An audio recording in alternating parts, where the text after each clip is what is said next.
Welcome to another episode of Lippe and Cain's Renovation World. I'm really forward to doing the sheetrocking component of Pimlico Court renovation, which we've been working on for quite some time. Interesting problems and things that came up with this. It was a little bit different because what we noticed when we pulled out the sheetrock is that the cement comes out about an inch or inch and a half or so, and it looked like the actual drywall was being pushed out.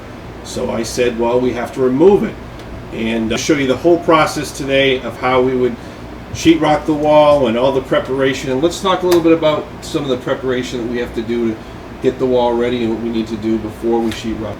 So now we're about to get ready to prep this wall to make sure that the new sheetrock that's going to go up has no creases in it. We're going to take a piece of 1/2 inch or 3/8 plywood, put it up here, cover this whole spot. It's going to bring it out to where this foundation is, which I should have done in the beginning when they built the home, but we're going to make it come out so when we put the sheetrock up, it's going to go up nice and smooth. There's not going to be a crease. You won't see any imperfections in the wall. Sounds great. We're looking forward to doing that.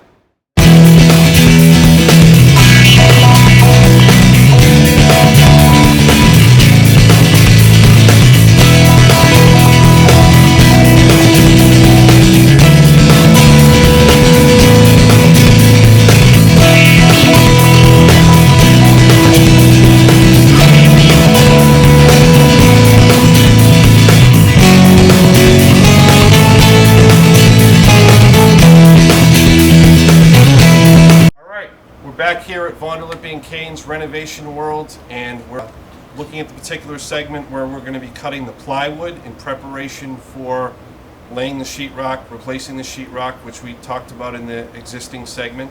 And Dan is going to take us through the process. He's made some measurements, or he's going to be making some measurements. So tell us a little bit about what we're going to be doing, Dan. We're going to cut the sheetrock to the length that we need it, and it's at 76 inches. Rip that down, and we're going to slap it on the wall. All right, sounds good. We'll show you the process. You can cut 76 inches, put that on the wall, and then once we show you the actual preparation process of the plywood, we'll put the actual sheetrock on and show you how that works.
Screw it in, it'll pull nice and tight against the existing studs.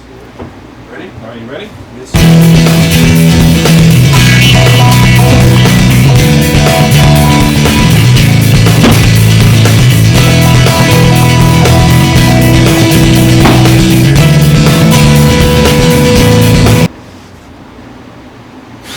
can see Dan's putting his whole weight behind it. What you have to do on a job of this magnitude. Puts his weight up against it, and it's very smooth, and we're not going to have the same problem that we had before. Right. But you can see how difficult it can be when something like this happens. What inspired the builder to build it in such a way where there was cement coming out an inch and a half or so? It actually looked like the sheetrock was being pushed out, so it made it an aesthetic nightmare. But this time, it's really going to look very, very nice. Sometimes what actually happens is that a sheetrock screw can go in at an angle. You have to pull it out to make sure that it's even. Everything in the plywood has to be down into the 2x6s.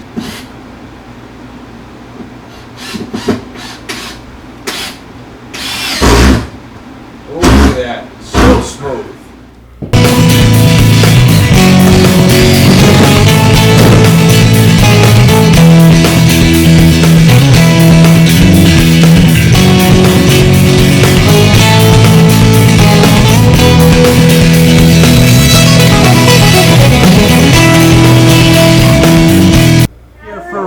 Lippe and Cain's Renovation World, and behind me Jessica Cain, Dan Cain's wife, of course Dan Cain, and we're getting ready to put the sheetrock down against the concrete.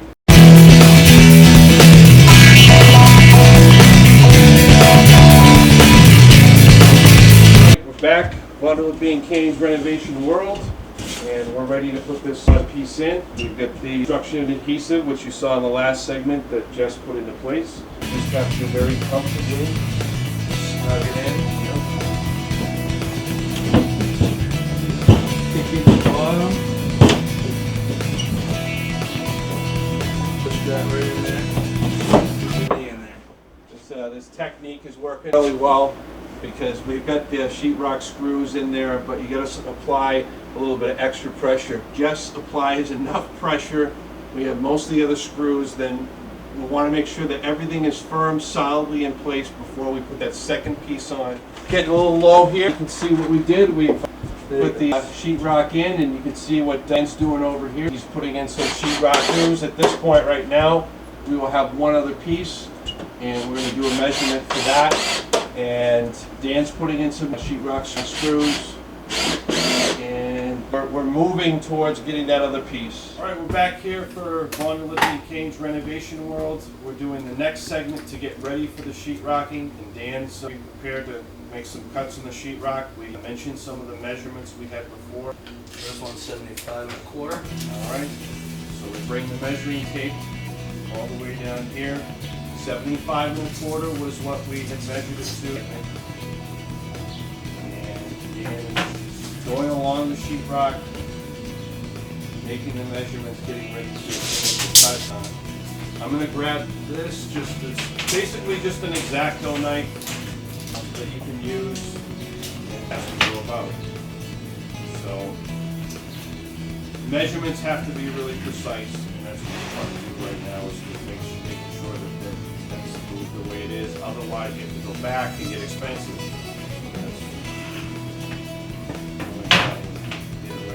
First time, so again, just a basic X-Acto knife, and again, just applies a little bit of pressure. Lays it down, and it's almost just going to fall with ease. Just come right down. And then this piece, once it gets to the other side of it, will go right in front of the plywood.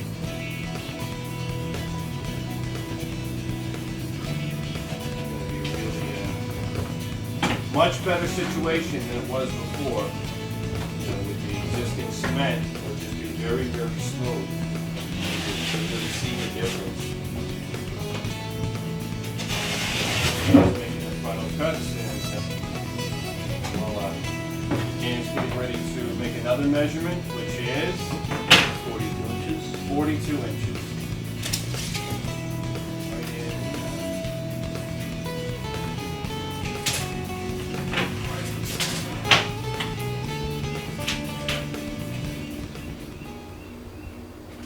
Very precise,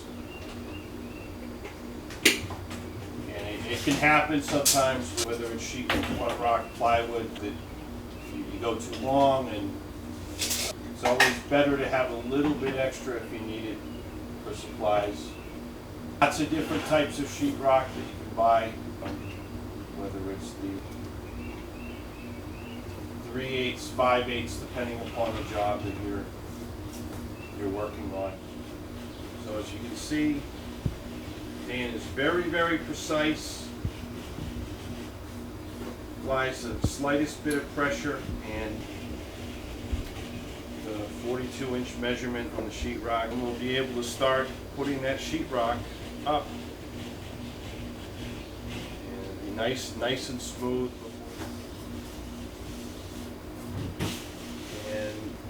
Do the cut the right way with the X-Acto knife, which you just smoothly just kind of right in your hands. You don't need to apply a lot of force. That way you're not going to end up breaking the sheetrock. You don't want to have to do that. Save money that way.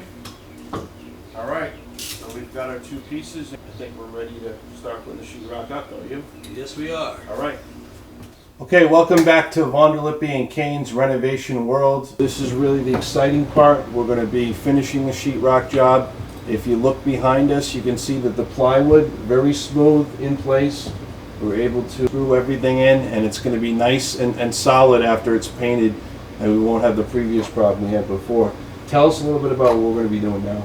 Well, just to refer back to your previous problem, it was a big crease going across, whereas the foundation didn't meet up with the existing studs, so we took that plywood, put that in there to bring it out so there won't be any crease. Right, so it's nice and smooth. Yeah, so what we're going to do is we're going to take this piece of sheetrock, we're going to raise it, put it up in place, get it screwed in.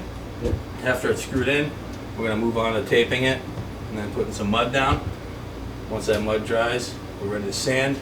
We're going to make it look like there was never any crease. That's great. And what were you saying about when the sheetrock goes up? There's a certain catchphrase that you were.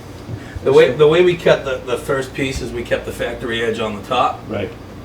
So as you see here, this is a factory edge. We didn't cut this edge. It came from the factory like that. And as you can see on this next piece, we cut the top edge. Factory edge is on the bottom. So we're basically just going to put both factory edges together to get a nice smooth seam. Just goes right smoothly over it, and then we'll be able to apply the sheetrock mud. We get some Blue Hawk drywall screws that will just go directly in. Yep.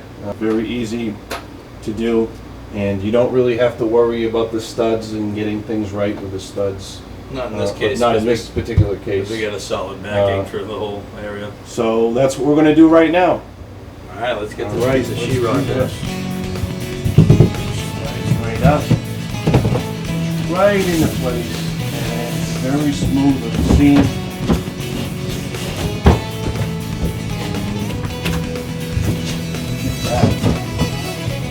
On your side, I am. All the way over the left. You want to hold it there for a minute? I will. Anybody can do this. Get the right tools for it. Lowe's, Home Depot. You don't want to have any sheetrock coming out. But you can see nice and smooth. Really a solid difference, and what a difference the plywood made to make this very smooth.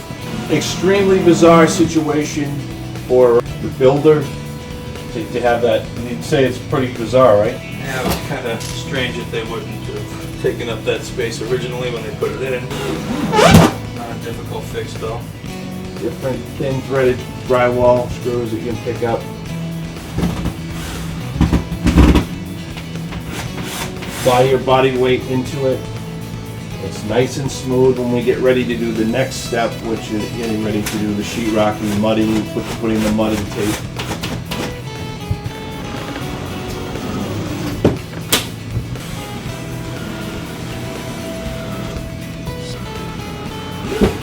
Once you go back and redo any of that. All right, welcome back to Lippe and Cain's Renovation World. As you can see, I've got a very heavy bucket of sheetrock mud. We've got the tools that we need. Let's talk a little bit about some of the tools that we're going to be using for this. Okay, some of the things we will be using to apply this joint compound Chris was talking about. First, we have our joint tape, self-adhesive. We're going to put that on all the joints here. Second, we're going to be using simple trowel that we will use to apply the sheetrock mud. Yeah. Get everything smoothly in a line. All right. So in our next segment, we will start the fun sheetrocking process. All right, we're back and we're ready to do the actual sheetrocking component. We've pulled together all the tools, Dan, and we've got our big, very massive bucket of joint compound sheetrock. Right. And we're going to start with the preliminary steps. So let's get started. All right. So you basically just want to take that, All right. apply that right to the end, center it. Tape. Oh, you don't want to overlap. Just get it right flush at the end. Right.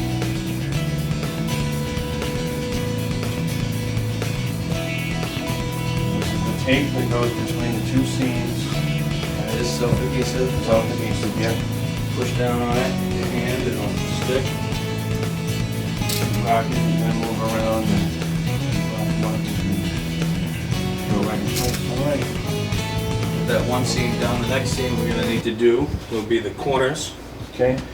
The corners are a little trickier. All right. Okay, here we're going to put the corner tape on. Okay. Seal up the corner. Yeah, you showed us the corner tape before, and it's the same process as we applied with the other seam, the other two pieces of sheetrock width, and now we're doing it lengthwise.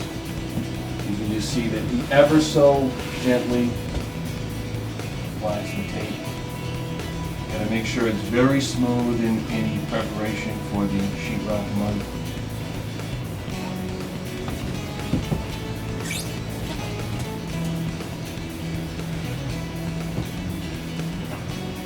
Very smooth. And Dan, he cuts the tape with an X-Acto knife going down towards the end. And this is all the preparation or preparatory work for actually putting the actual sheetrock mud in between the seams. All right, so that looks good. Sure that the top is all set. Anything you want to say about the tape or applying the tape at all, Dan? And the viewers, any hints or anything at all? With this adhesive tape, you just want to make sure it sticks completely. If it doesn't, you might need a little minor small cut like I'm doing right now. Yeah. Just small things like that. Make sure that it's solidly in place. As you can see, that bucket, very heavy bucket of sheetrock mud. You want to make sure that you do it right. It's very, very smooth. All right. Joint compound. A lot of times you get it, it's a little soupy. You don't want to Put it on the wall with soupy. Kind of spreading it around like this, mixes it up.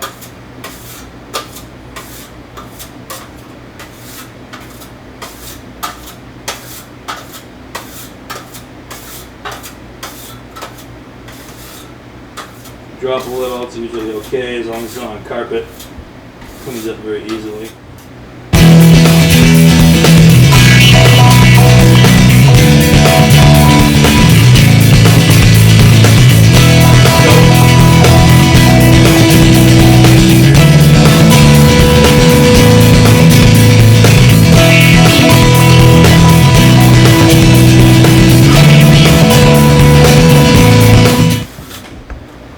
Keep the trowel at an angle, maybe like a 35-degree angle, just to try to apply it properly.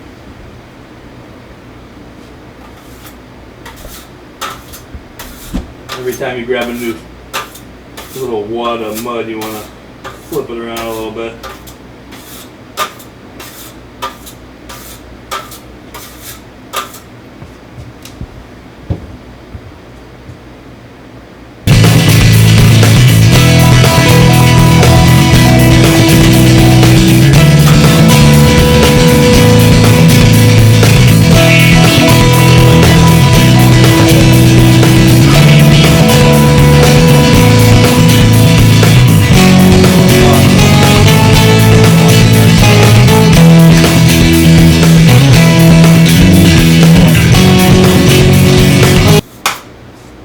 Imperfections that you see after the mud dries typically should be easy to sand out using just a regular hand sander, powered or not powered.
talked about earlier.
Particular sander is an overall sander, spins, put it basically in place on the seams and joints and let this thing do all the work.